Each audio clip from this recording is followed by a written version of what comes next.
Welcome to Remarkable Retail Podcast, Season 7. I'm Michael LeBlanc.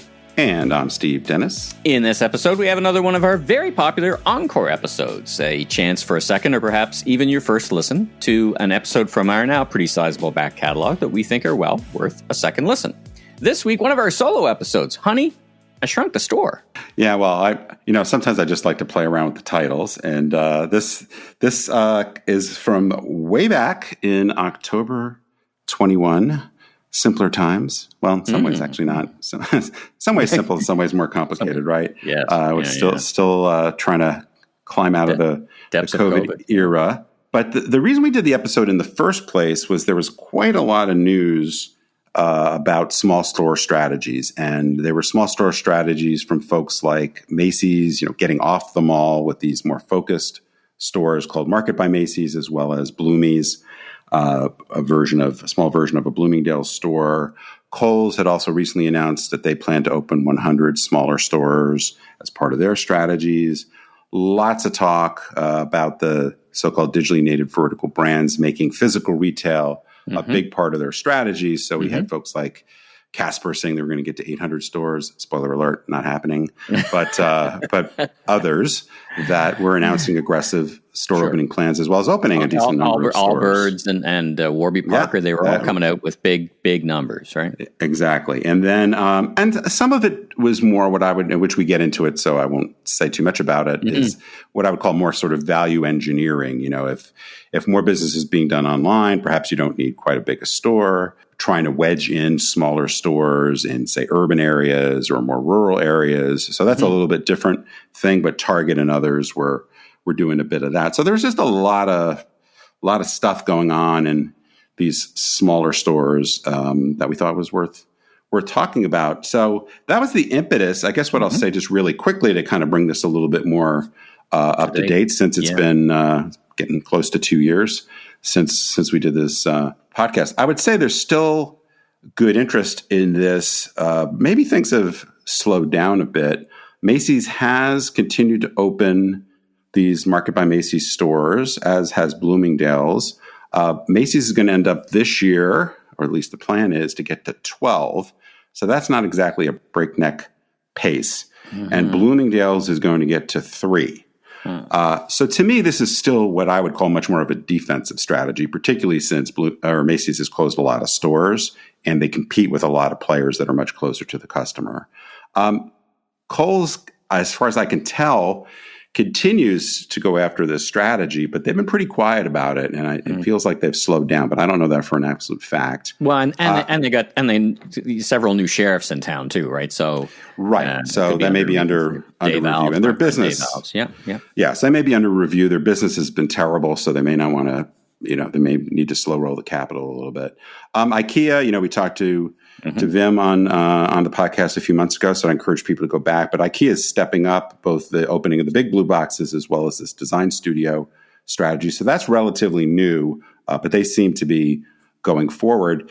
The digitally native vertical brands is a bit of a mixed bag. As I mentioned, Casper has gotten into a lot of trouble. They're pulling back. Allbirds has gotten into trouble pulling back. I would say in general, most of the brands that were hyping their physical store strategy are being pretty quiet, with maybe the exception of Warby, which has said, they're continuing to go forward with many stores a year. Last week's episode, or 2 weeks ago's episode with Joe from Viore, obviously they're on an aggressive path. So it's really 25 a year. Yeah, so it's really mixed. Where some Madison Reed, I guess, pretty aggressive. So we've got a handful that are going forward pretty aggressively. Others are either more cautious or have pulled back. And I guess the last thing I would say, which is something you've been great about bringing up, is just how much urban real estate, city core retail has been affected by work from home. I think when we had this conversation the first time, that was obviously a factor. But I think the question, which was hard to answer at that point, was how permanent or to what degree was work from home going to be so persistent. And I think at this point, it looks like it's going to be pretty darn persistent. So this push on urban stores, I think, is definitely pulling back. And plus, you've got some of the crime and homelessness and other issues. One of the things I look at is these indexes. This one is Castle that runs over almost 2,600 buildings, 198 cities, and they do the swipe cards in and out of the buildings. And they are still tracking, as of last week, 50% occupancy. And there's a great article in New York Times that tracked how many and how much space is vacant. And I was just looking at one statistic in the New York City alone, 26.6 empty Empire State Buildings worth of vacant space. So the transformation and the disruption is real. So the urban strategy from a retail perspective, I've talked to lots of retailers who are saying, yeah, listen, my downtown stores are in trouble, but I'm picking it up whether it's e-commerce or in the urban stores. So I see a future for this. So I think the timing for the episode is very apropos. All right. Well, without further ado, and there's been much ado already, let's get to the episode. Honey, I Shrunk the Store.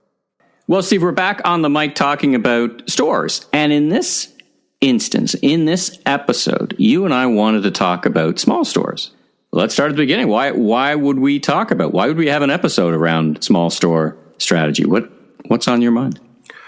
Well, the primary reason, I think, is we've seen a pretty significant uptick in retailers either opening or announcing they're going to open smaller store formats. So when we think about some of the large legacy retailers, we've got Macy's with their Market by Macy's concept. They just opened Bloomie's. Express is going to do a store called Edit.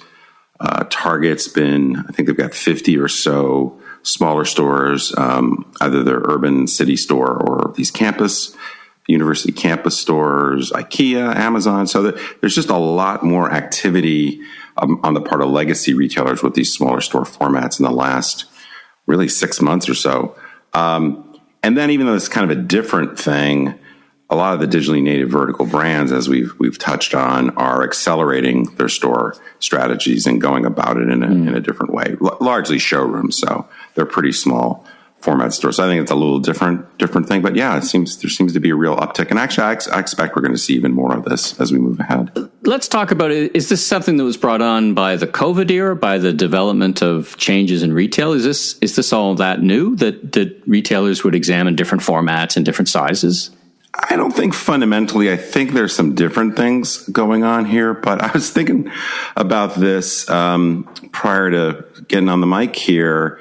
I've worked on quite a few small store formats over the years. Way back in the 90s, when I was at Sears, Sears was experimenting with quite a lot of, I guess you'd say, kind of category specific stores. So instead of building a mall, taking one of the categories they were known for, like hardware, mattresses, appliances, and opening these more focused stores, which I think is fundamentally about leveraging a strength, getting closer to the customer, maybe attracting a slightly different customer with a different location. I also worked on two things at Neiman Marcus more recently. One was a concept we called Cusp, which is a specialty store really focused more on kind of the modern luxury customer. And the thrust there was, we could open a lot more of these locations in theory than the big full-line Neiman Marcus stores, and easier to find locations. You don't have to be part of a big mall. But the idea was really to go after a slightly different customer, younger, lower price points. Barney's did that with their co-op stores as well. So I think certainly you've got one thrust, which is let's reach lower. Let's go after different customers with, say, lower prices. So that's very much behind an outlet and factory stores. So those stores are generally much smaller than kind of the mothership. These category stores, like I mentioned, as well as Amazon Bookstore, Amazon 4-star. There's definitely a slightly different angle, which has been around for a while, which is to right size your store to make really expensive real estate work. So most often we see that in urban centers. So Walmart's got these neighborhood stores, not a lot of them. Target's got their city concepts. And then the other one, which I also actually tried to clean up a bunch of years ago, is the idea that you right size a store for smaller markets. So secondary cities, lower markets, and Kohl's, Best Buy, many others have been doing that for a while. Sears was on this, also did this for quite a number of years. So there's different motivations. And like we said, the digitally native vertical brands are going after stores as really, in addition to just being online only, to reach more customers, lower cost of customer acquisition, those sort of things. So I think we have to really think about what you're trying to do. But the new thrust, I think, is a little bit different, which maybe we can kind of unpack a little bit what seems to be driving it today versus what we've seen over, 15, 20, 25 years. Yeah, I can think of a couple of things that would drive it differently, but just to hang on your ideas about there's different pros and cons to each, right? We should probably unpack those for a minute or two. I mean, taking a store and shrinking it and trying to keep, particularly if it's a big store with a broad assortment with lots of different categories, that feels to me like you wind up good at everything but not great at anything because you've got a smaller assortment. Maybe it's not what people are looking for. I mean, there's some grocers here in Canada that have neighborhood stores where they take their huge box store and put it in a small store neighborhood, and it's great real estate strategy, but it suffers from assortment, right? There's not the assortment people were expecting, and so in one case, Sobeys actually just changed the brand. They bought a brand called Farm Boy, and it just suited a smaller urban market. So they just start converting them all to that. So that brings up the other issue is you're starting to meddle with the brand a little bit, what people expect. I see it, back in our history, your history, open up if you're Sears, you open up a tool destination or a big ticket destination. But what are the pitfalls? Is that when you would go through, or you would today start to advise people about what to think about? I certainly think when you have a well-known brand and there's an expectation of what that brand stands for, and then you open essentially a watered-down version of that brand, that can be pretty tricky. Way back when, like I said, I worked on trying to clean up the Sears smaller stores. And the issue there for sure, it was one of two things. When we first opened them, which was way before my time, it was back like in the 70s and 80s, they were fairly competitive and they were bringing something new to some of these secondary or tertiary markets. But as soon as Walmart came along or Target came along or whatever, suddenly they were just not competitive. So there were a set of stores that just weren't competitive. Then there's this other issue, and I'll just use as an example. Some folks may remember that Saks, probably 20, 25 years ago, were opening these Main Street stores. And they were quite a bit smaller than the typical Saks store, but they were also going into kind of secondary cities like Charleston and suburbs of New York and things like that. And that was a big disappointment because it was really just a little bit of everything. And so I think you have to be very careful. Now, just to use the Saks example again, I think if you've got a powerful reputation in a particular category and there really isn't a competing Saks store that's not too far away, or there isn't really a great set of competitors, that maybe can work a little bit better. But like what we did when we opened the cusp stores at Neiman's, we were very careful, first of all, to give them a different brand name and really kind of say, brought to you by Neiman Marcus, as opposed to leading with that. Yeah. And it was very clear because these stores were 8,000 square feet, not 150,000 square feet, and located in some different areas, that it was not at all a Neiman Marcus store. Now, for various reasons, that strategy didn't go forward, and the contemporary cusp is basically now the contemporary department in a Neiman Marcus store. But I think, it's very important to both understand the expectation about the brand and either not water it down or go about it in a different way, but also just be really mindful of what the competitive set is. So on that example, we're talking about that. I suspect the reason why the city targets work is because there's strong affinity towards Target in general. And where they tend to put these, there aren't good alternatives.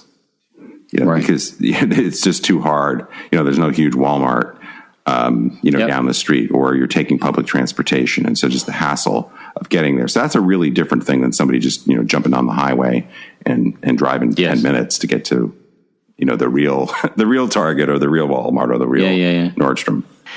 Let's bridge over to current events. So as I think about what we're talking about, smaller stores, I think about two things. One is the work from home readjustment in the workplace. So that may be, smaller than it is today, maybe bigger than it is today. But there's no question when I talk to retailers, they tell me their downtown stores are are struggling a bit. Their urban stores are growing. Maybe, they were planning to put more stores in urban markets. So maybe that's a real estate play. And the second thing, of course, is e-commerce. So when you say, you didn't have the Target assortment in the smaller Target stores where you have it online. How do these two things in your mind play together in the current environment? It's one thing I guess the way I think about it is it's one thing to optimize, so to speak, your store for a new situation. So generally, it is true that by virtue of e-commerce, your stores don't necessarily have to be as big, and you can still meet the customer's promise, particularly if the things you're taking out are more commodity-like. So I think you really have to understand the customer, why they're coming to your store. Is it an add-on item? Is it something that they really want to see, touch and feel, maybe get sales help? So I certainly think with some formats, you can have a smaller store, but it's really more optimization as opposed to really thinking about your go-to-market strategy in a fundamentally different way. So that's why I think when we talk about what Target is doing or some of these large retailers with their newer stores, it's still basically their full version store. They're just tweaking it for kind of this new environment. It's a different thing. And you mentioned Nordstrom Local. It's a different thing to really say, okay, we want to build a really different format to serve a really different role. And so Nordstrom Local, which I know we've talked about a few times on the podcast, is only a couple thousand square feet. And there is no merchandise offering for take with business. So it's really obvious it's not anything like a Nordstrom department store. But what they're doing is kind of surrounding the Nordstrom full line stores to make these stores more of a service concept. So buy online, pick up in store, buy online, return to returns store. And all that, alterations. Right. Yeah. And so, that is extending their reach and doing so in a much more capital efficient way.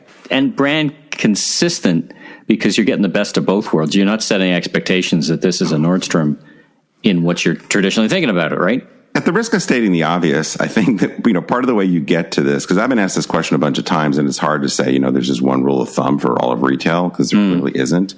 But start with the consumer. Are you really solving a problem for consumers? I think in the case of Nordstrom Local, it's a hassle for many people. If what they want to do is pick up an order or exchange something or just get some alterations done for something they ordered online, in many cases, it's a real hassle to have to go to the full-line Nordstrom store because it's not close to their home or office in many cases. You got to deal with the parking deck, go up the escalator, the whole bit.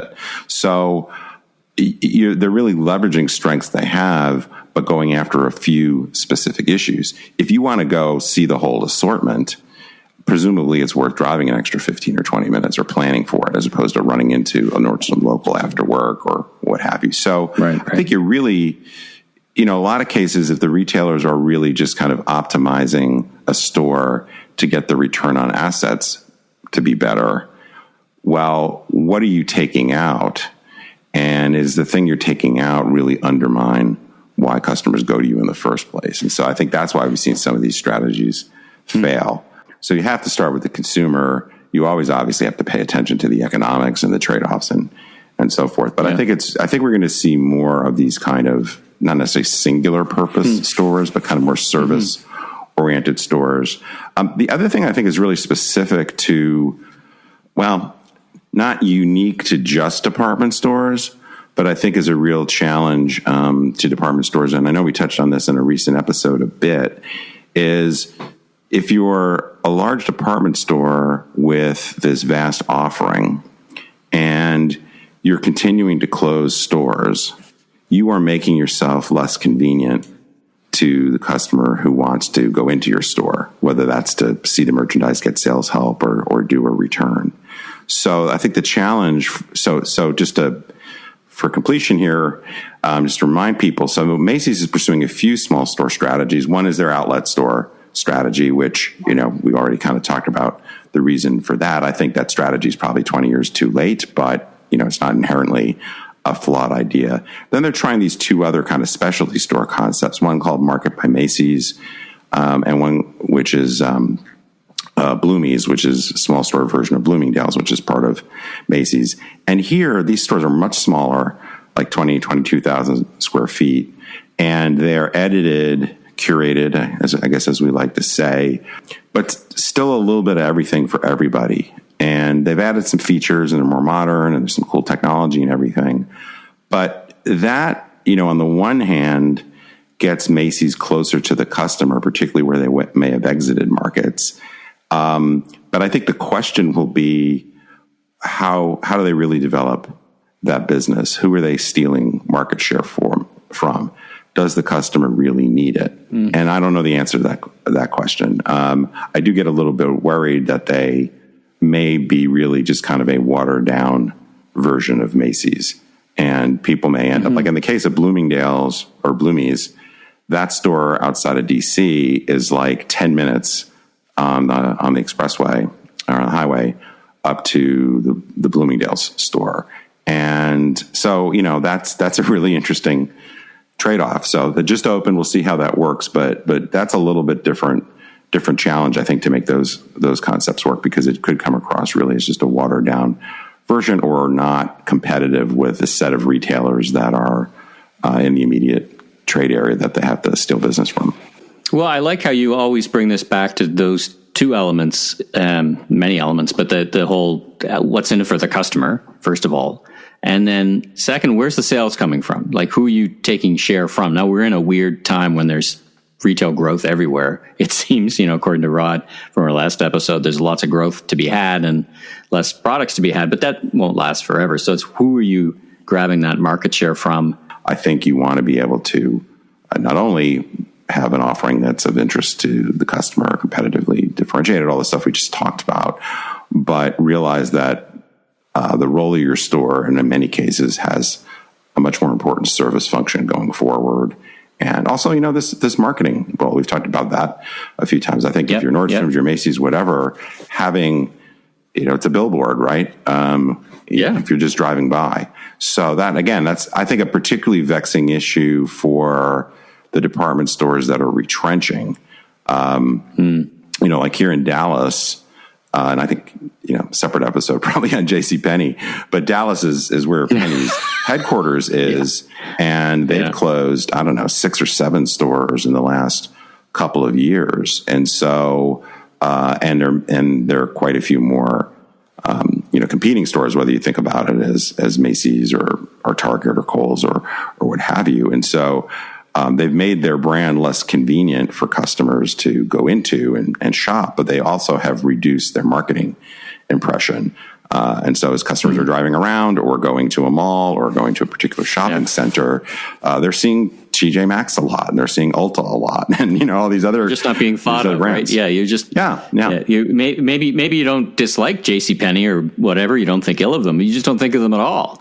And that's part of that problem, right? I guess if you close stores in that strategy, you better gear up your other marketing, maybe put flyers on people's doors because, people forget about your brand real quick. It also, I think, causes retailers, and I think this is the longer term issue and why I fundamentally think we'll see more of these is, and we touched on this in the hybridization episode a month or so ago, but like, for example, if you look at what Nike's doing, Nike is developing a bunch of different formats for a given market. So they can have potentially these, and probably only in major cities, the House of Innovation, which is like the best of the best, real draw store, cool experience technology. Store, as we used to call and large, very large. Yeah. Then they have more of the Nike format we've seen for a while, which is a good feature, but not quite so elaborate in malls.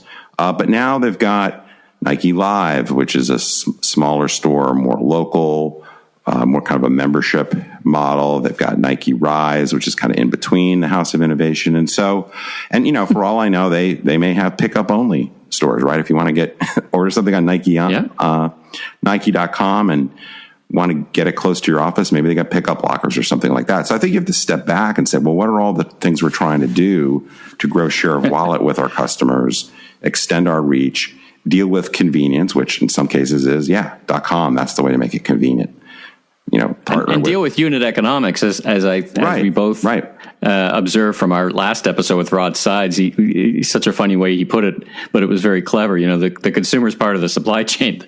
They're the last mile. They come and pick it up, and that changes unit economics fundamentally. Yeah, and what's interesting to me, and unfortunately, I think it tends to favor the newer, the kind of disruptor brands.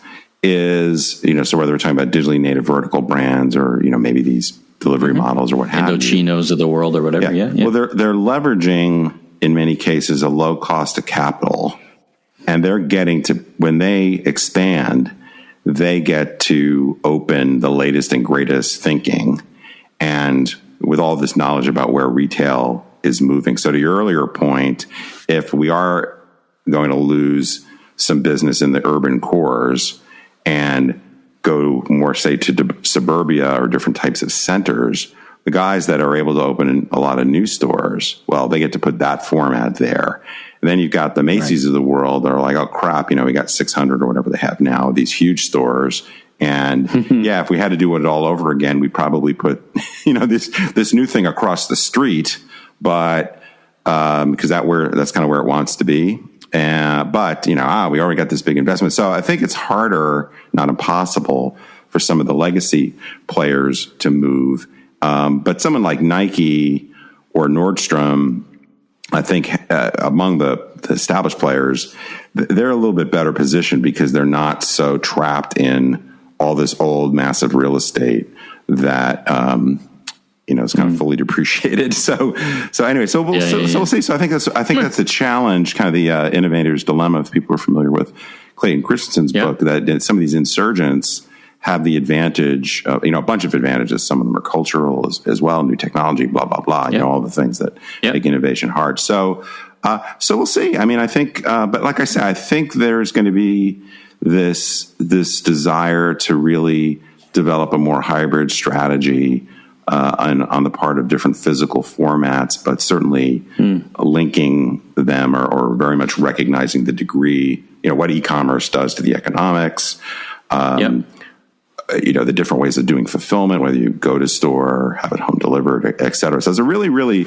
interesting time. And certainly we've got to get post-COVID to understand exactly how this is going to sort out. And as we talked about at the outset, some of these, or many of these new small formats have just opened, or there's only 2 of them. So it's pretty hard to extrapolate to where we're going to see hundreds of these, or maybe none, or a few dozen.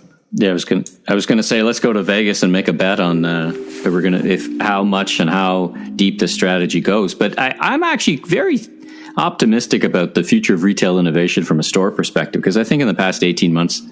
Generally, retailers have been just trying to get through whatever comes at them next, but then thinking in the background about, okay, now what? And I think we're going to see this flourish of innovation, whether it's small stores, whatever it is, but specifically around small stores. You've had acceleration of e-commerce, moderation, people are picking things up, unit economics. There's so much going on. I'm pretty excited, actually, about the future and about once we get past all this, which, as I've always seen, you can see the end zone, the goalposts keep moving a little bit. But I think the real estate and store innovation is yet to come, and we're going to have a very exciting couple of years. So it's a great topic for our discussion today. As the radio folks or TV folks will say, why don't we leave it there, and we'll pick it up on another episode. We got a lot of great guests coming up, but for now, let's wrap up and see everyone next week.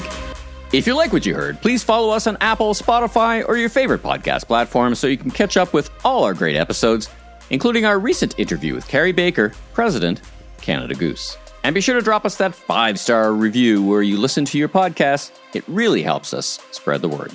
And I'm Steve Dennis, strategy and innovation consultant, keynote speaker, and author of the best-selling book, Remarkable Retail: How to Win and Keep Customers in the Age of Disruption. You can learn more about me at stephenpdennis.com, and be sure to follow me on LinkedIn, Twitter, and Instagram. And I'm Michael LeBlanc, consumer retail growth consultant, keynote speaker, and producer and host of a series of retail trade podcasts, including this one. You can learn more about me on LinkedIn. Safe travels, everyone.